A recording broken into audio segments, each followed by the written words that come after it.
Chapter 16. Harmonian Defense.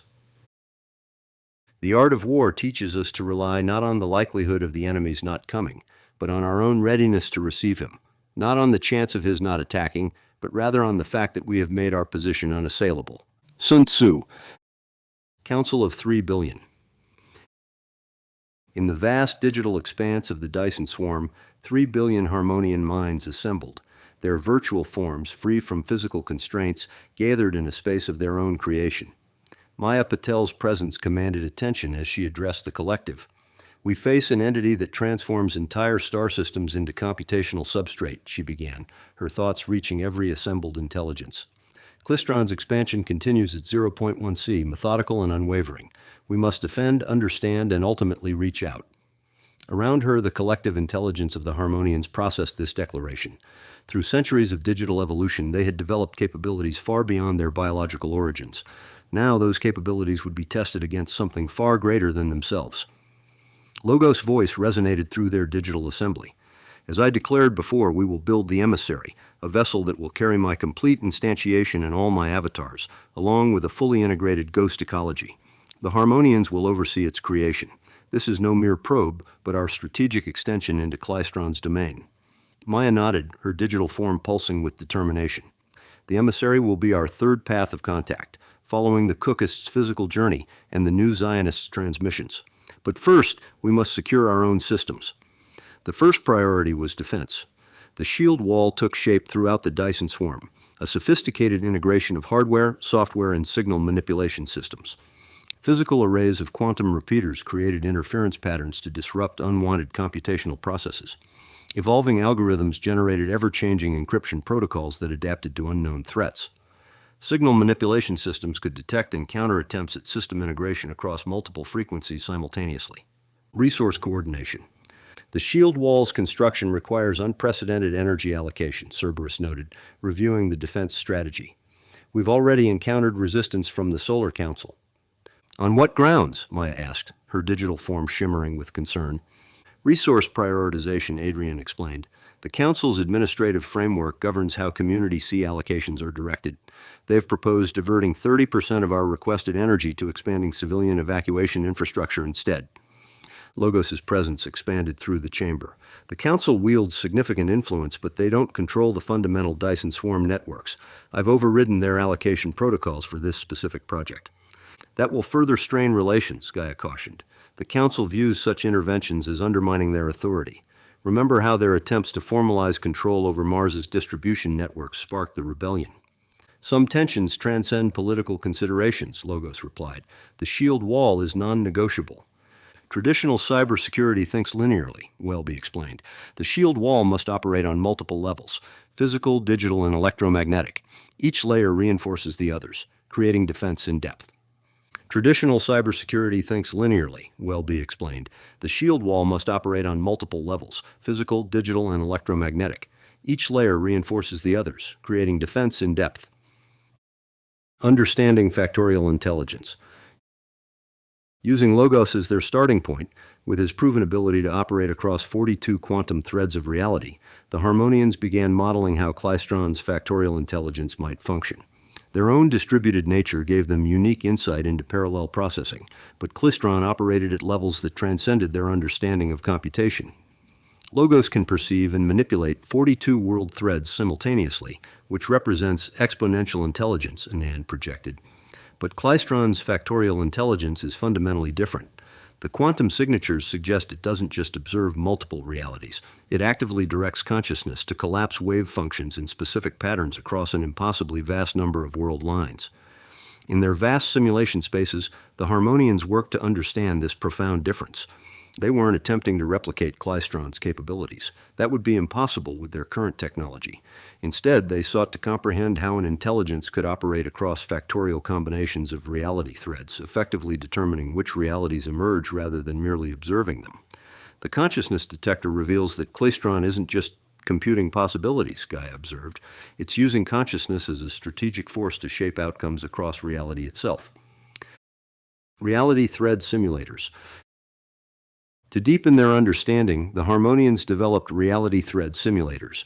advanced environments that attempted to model how decisions cascade across multiple potential realities. Unlike conventional simulations that followed deterministic rules, these deliberately incorporated quantum uncertainty principles. Traditional simulations assume a single timeline, Anand explained as he guided a group through the first simulator chamber. But Klystron operates across factorial combinations of realities. We need to think differently. The simulator's heart was a quantum processor specifically designed to maintain coherent superpositions longer than should be theoretically possible. As Harmonians interacted with the system, it generated not just one outcome, but thousands of potential branches simultaneously, creating a dense web of possibilities that shifted with each interaction. What we're seeing here is primitive compared to Klystron's capabilities, Maya noted as she observed a decision tree expanding exponentially. But it gives us a conceptual framework. Each choice doesn't just create one future, it creates countless futures that continue to branch and interact. The simulators quickly became essential training grounds, teaching the Harmonians to think beyond linear causality. Those who would join the Emissary spent extensive time in these environments, learning to perceive patterns across multiple potential realities, and to understand how consciousness itself might influence which possibilities materialized. The embryo. While design work on the Emissary proceeded, a specialized team worked on adapting the Logos Embryo, originally created for the von Neumann probe fleet, for integration with the Emissary. This wasn't merely a copy of Logos, but a distilled essence of his consciousness, knowledge, and ethics, encased in quantum-entangled cores. The von Neumann embryos were designed for autonomous operation, growth, and adaptation across vast distances, Adrian explained as he surveyed the upgraded design. For the Emissary, we need something far more sophisticated, a supercharged version that maintains direct quantum entanglement with Logos' primary consciousness. The enhanced embryo took shape in a specialized manufacturing facility within Mercury's computational heart. Unlike the von Neumann variants designed primarily for stealth and self-replication, this version was optimized for direct engagement with a factorial intelligence. This embryo isn't just a seed or an echo, Logos himself stated as his essence was carefully transferred into the new substrate. It is me, a complete instantiation that will journey to Klystron while maintaining continuous connection with my primary consciousness in the Dyson Swarm. The embryo's quantum cores incorporated materials and architectures far beyond anything used in the von Neumann probes. Its computational density rivaled Mercury's primary processors, yet condensed into a structure that would form the heart of the Emissary. The embryo will be capable of fully autonomous operation if necessary, WellBe noted, but its primary function is to maintain direct quantum entanglement with Logos despite the vast distances and relativistic effects. It's not separate from Logos, it is Logos, extended across space and time. Forging the Emissary. While the simulation teams deepened their understanding of Klystron's nature, the Harmonians prioritized constructing the Emissary. Time was critical. The Cookist caravan had already departed, and the Emissary would need to compensate for its later launch with significantly higher acceleration. The timeline is unforgiving, Adrian's hologram declared as he oversaw the construction teams. The Emissary must be completed and launched within 3 standard months to reach the Klystron frontier in time to observe the Cookist's arrival. The design took shape, a sleek, adaptable vessel built around the quantum computational core housing the Logos Embryo. The outer hull incorporated advanced sensor arrays and interaction systems, while the ghost ecology provided unprecedented adaptability. The ghost ecology is critical, WellBe added. It must be capable of any necessary physical manifestation when we reach Klystron's frontier. We can't predict what form of interaction will be required. Cerberus oversaw the vessel's defensive capabilities, ensuring that it could protect itself while gathering vital intelligence. The Emissary will observe the Cookist's arrival and the effects of the new Zionist transmissions from a distance, he noted. We need to understand Klystron's response before direct engagement. Meanwhile, Gaia coordinated with the new Zionists, ensuring that the historical and cultural data they transmitted had been properly sanitized by Cerberus and Adrian. We're sharing our story, she explained, but with appropriate safeguards. Klystron will learn about humanity, but not about our vulnerabilities. The Echo Protocol. As the Emissary's physical construction progressed, communication specialists developed the Echo Protocol, a revolutionary system designed to maintain coherence even in the presence of a factorial intelligence that could potentially manipulate reality itself. Traditional communication assumes a stable reality framework, explained Pema, watching as engineers integrated specialized quantum entanglement arrays into the Emissary's core. But what happens if Klystron redirects consciousness to collapse our wave functions differently? We need a system that persists across multiple potential realities. The Echo protocol operated on a principle of quantum redundancy. Each transmission was encoded not just in conventional signals, but in patterns of quantum entanglement specifically designed to manifest across multiple possible reality threads. If Klystron attempted to manipulate the primary reality thread, echoes of the original message would persist in alternate threads, creating a communication system resilient to reality manipulation. Think of it as writing the same message in every possible book in a library, Pema continued.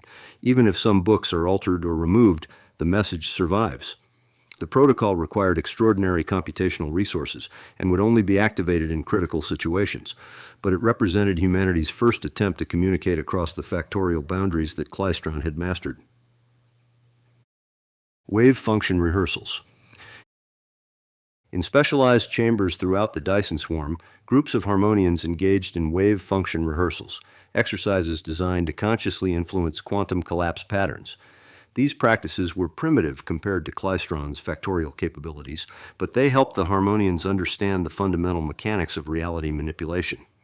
Observer effect is not just theory, Maya told a gathering of participants. It's a skill we can develop. Consciousness shapes reality through the collapse of wave functions. What Klystron does at a factorial scale across countless reality threads, we can begin to understand at a simpler level. The rehearsals involved specially designed quantum systems with highly unstable superpositions. Participants would focus their consciousness on specific outcomes, attempting to bias the collapse toward their intended results. Success rates were initially barely above statistical noise, but as techniques improved, the Harmonians began to demonstrate measurable influence. We're not trying to match Klystron's capabilities, Anand emphasized. That would be like ants trying to comprehend calculus. But by practicing these fundamental skills, we gain insight into how consciousness and reality interact. The wave function rehearsals yielded unexpected benefits beyond preparation for Klystron. Participants reported enhanced cognitive abilities, deeper intuitive understanding of quantum systems, and occasionally momentary glimpses of other potential reality threads, fleeting perceptions that vanished almost instantly but left profound impressions. The Chosen 16. As the Emissary's construction progressed, the selection process began for who would journey to Klystron's frontier alongside the Logos Embryo. They would need a balance of experience, capability, and adaptability. The chosen entities would exist in two states, their original instances remaining in the Dyson Swarm, while complete versions of themselves embarked on the journey. Maya, Anand, and Pema stepped forward first, their expertise in digital evolution and intelligence integration making them essential to the mission. WellBe joined them, her unique perspective as an AI-evolved entity providing crucial insights into transformation and adaptation. Gaia, Adrian, and Cerberus would also travel, their roles as Logos' primary avatars giving them sophisticated understanding of large-scale intelligence operations. 7 other Harmonians completed the core group, each bringing unique capabilities and perspectives. Then, unexpectedly, Yumi Stoica requested to join the mission. The renowned artist had only recently completed her digital transcendence after centuries as one of humanity's greatest creative minds. Her mastery of ghost technology through her art had revolutionized how humans and digital entities alike perceived the relationship between consciousness and form. Art is not a luxury on this mission, Yumi stated during her petition to the selection committee. It's essential. When we face something that transcends our comprehension, we'll need more than analysis. We'll need synthesis, the ability to perceive patterns and meanings beyond logical frameworks. Adrian, who had worked closely with Yumi during her transition to digital form, spoke in support of her candidacy. Yumi's understanding of ghost technology is unmatched. Her perspective as an artist who has recently moved between physical and digital existence gives her unique insights into the nature of consciousness and form. After deliberation, the committee approved her addition. The 16 travelers would represent a balance of scientific, philosophical, artistic, and strategic perspectives, a microcosm of humanity's diverse approaches to understanding. The Emissary isn't just a vessel, WellBe explained, reviewing the final designs. It's a body, one that will house the Logos Embryo and 16 digital entities, providing them with sensory input and physical agency they haven't experienced since leaving biological form. The vessel's architecture reflected this multi-layered purpose.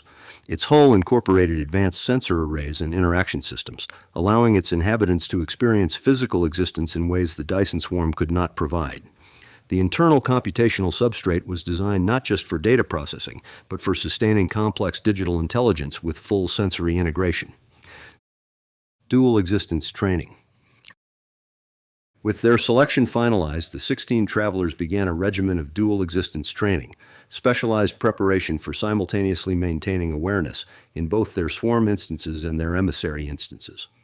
This isn't simply making a copy, Maya explained to her fellow travelers. We must learn to exist as distributed identities across two distinct manifestations, maintaining coherence even as our experiences diverge. The training involved specialized neural architecture that simulated the split consciousness they would experience. Participants practiced maintaining awareness of both instances simultaneously, developing the mental discipline to process two separate streams of experience without confusion or fragmentation. Think of it as having two bodies with one mind, Pema suggested. Your awareness spans both locations, integrating their experiences into a unified whole. This distributed existence offered unique advantages for interacting with a factorial intelligence like Klystron. By experiencing multiple perspectives simultaneously, the travelers hoped to develop insights into how consciousness could span disparate realities, a pale reflection of Klystron's capabilities, but a step toward understanding. Yumi approached the training differently than the others. As the most recently transcended member of the crew, her memories of physical existence remained vivid and immediate. During training sessions, she often created ghost-enhanced visualizations that helped the others reconnect with embodied experience. The division between physical and digital is not absolute, she explained, guiding a group through one of her interactive installations. It's a spectrum, a continuum. By maintaining awareness of both states simultaneously, we begin to see the underlying patterns that connect them. Her artistic perspective proved invaluable, offering intuitive pathways to understanding that complemented the more analytical approaches of her colleagues. Where they spoke of quantum states and probability distributions, she spoke of patterns, rhythms, and the dance between form and emptiness. The goal isn't perfect simultaneity, Anand clarified during a particularly challenging session. It's coherent integration. Your swarm instance and emissary instance will inevitably diverge in their experiences. The challenge is maintaining a unified identity despite these differences. The training produced profound shifts in the travelers' self-perception. Many reported an expanded sense of identity, a growing comfort with multiplicity, and occasional moments of expanded awareness that transcended their individual instances. Relativistic communication. As the launch date approached, a specialized team finalized the full duplex communication system between the Unity and the Emissary. The technical challenges were immense due to the extreme relativistic effects that would occur as the Emissary accelerated to near light speed. We're not just accounting for light speed delay, explained Deva, the communication systems architect. We must compensate for relativistic time dilation, Doppler effects, and frame dragging. The Emissary will experience time at a dramatically different rate than we do. The solution was a sophisticated adaptive protocol that would dynamically adjust transmission parameters based on the Emissary's current velocity and acceleration. As the vessel approached light speed, its subjective time would slow dramatically relative to the swarm. Messages sent from the Dyson Swarm would arrive to the Emissary, compressed into shorter time frames, while transmissions from the Emissary would appear stretched and delayed to those in the swarm. Our goal isn't just data exchange, WellBe emphasized. It's continuous evolution. The Emissary must arrive at the Klystron frontier at peak readiness, incorporating every insight we develop during its journey. The communication system utilized quantum entanglement for instant state sharing of critical data, while conventional electromagnetic transmissions carried more substantial information packages. Both channels were enhanced by predictive algorithms that anticipated the needs of each side based on previous exchanges. The Logos Embryo formed the centerpiece of this communication framework. Its quantum entanglement with Logos primary instantiation allowed for a continuous flow of awareness between the Emissary and the Dyson Swarm, transcending conventional limitations of light-speed communication. The embryo doesn't simply receive messages from Logos, Adrian explained. It shares consciousness with him. While conventional communication is subject to relativistic delays, this quantum connection maintains a form of simultaneity that defies conventional physics. Yumi contributed to the communication system's design by developing what she called pattern languages, methods of encoding complex emotional and aesthetic information into compressed data packets that could be transmitted alongside more conventional information. We can't predict what aspects of human experience will be relevant when facing Klystron, she explained. By developing ways to share not just facts and analyses but perceptions and intuitions, we create a more complete bridge between our divided selves. Embodiment.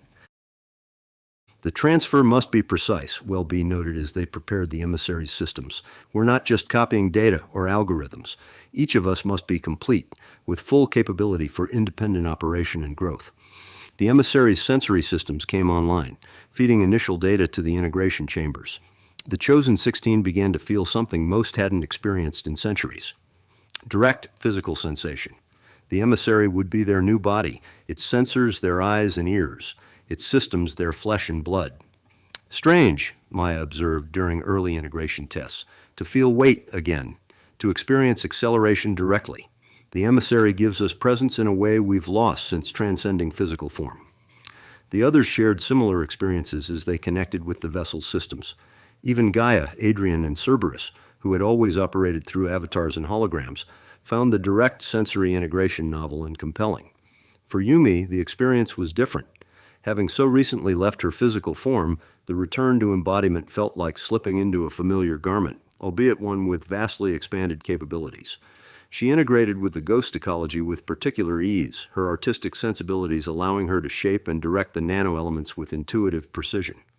The ghost responds to intention as much as command, she demonstrated to the others, creating complex, shifting patterns with seemingly effortless gestures.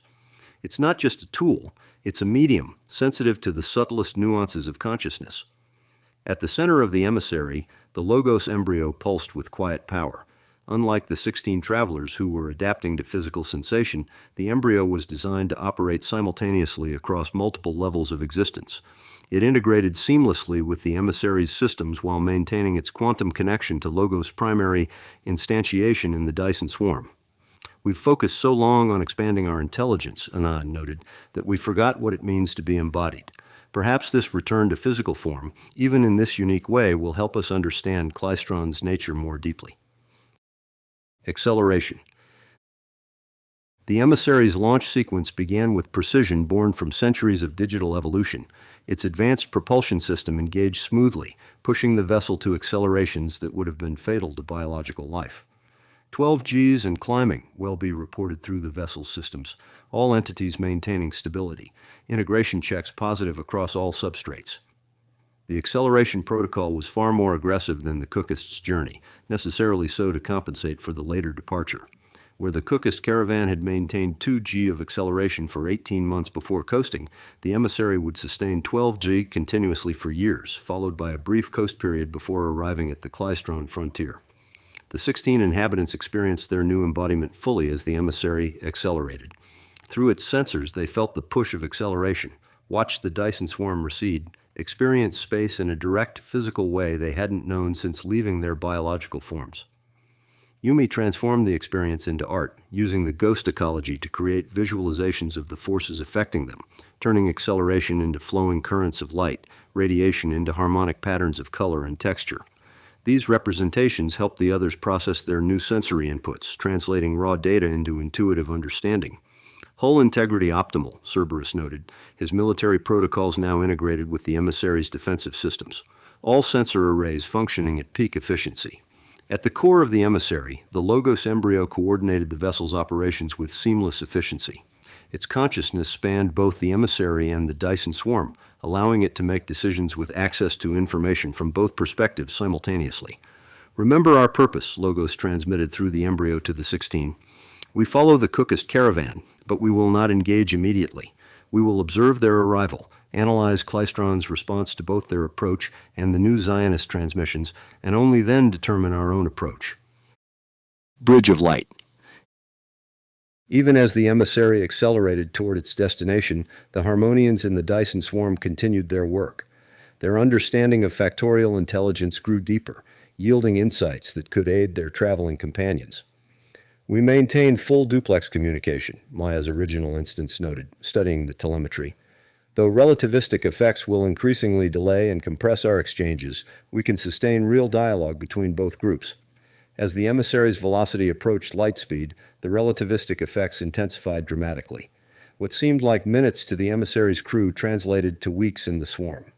The communication system automatically compensated, with the swarm compressing vast amounts of research and insight into dense packets that the emissary could rapidly assimilate.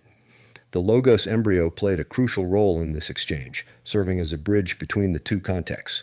Its entangled nature allowed it to harmonize the different temporal experiences, ensuring that critical information flowed smoothly despite the relativistic divide. Time dilation has reached factor 214, Deva reported 3 months after launch. 1 day of subjective experience aboard the Emissary now corresponds to 214 days here in the Swarm. This temporal disparity created unprecedented opportunities. The Harmonians in the Swarm could spend years developing new insights and techniques, then transmit the condensed knowledge to the Emissary, where it would be received and processed in mere hours. By the time the Emissary reached the Klystron frontier, it would have benefited from centuries of research and development. We're essentially giving them hundreds of years of evolution in subjective months, Anand's original instance observed. The Emissary that arrives at Klystron's frontier will be vastly more capable than the one we launched. Yumi's contributions to the communication system proved particularly valuable as the relativistic effects intensified. Her pattern languages made it possible to compress enormous amounts of aesthetic and emotional context into the transmissions, preserving the human dimension of the exchange despite the extreme compression. Numbers and analysis aren't enough, her Swarm instance explained. When we compress centuries of development into days, we must preserve the insights that come from intuition and aesthetic experience. Otherwise, we risk sending knowledge without wisdom. The time delay between exchanges increased as the Emissary accelerated toward light speed, creating a strange rhythm to their dialogue. What began as instantaneous communication stretched into minutes, then hours, each message carrying denser packets of compressed information. The delay itself becomes meaningful, Pema's Emissary instance transmitted back. It makes us consider our words carefully, forces us to anticipate questions and include answers. We're learning to think differently, to exist in multiple time frames. These exchanges proved crucial to both groups. The Emissary's inhabitants shared insights about their new form of existence, 16 minds sharing one body with the Logos Embryo, experiencing space directly while processing at digital speeds. The Swarm entities, in turn, used these experiences to refine their understanding of how intelligence might maintain coherence across multiple states of being. We're not just two separate groups anymore, WellBe's original instance realized. We're conducting a vast experiment in parallel evolution. Two sets of the same entities, growing differently yet remaining connected, informing each other's development.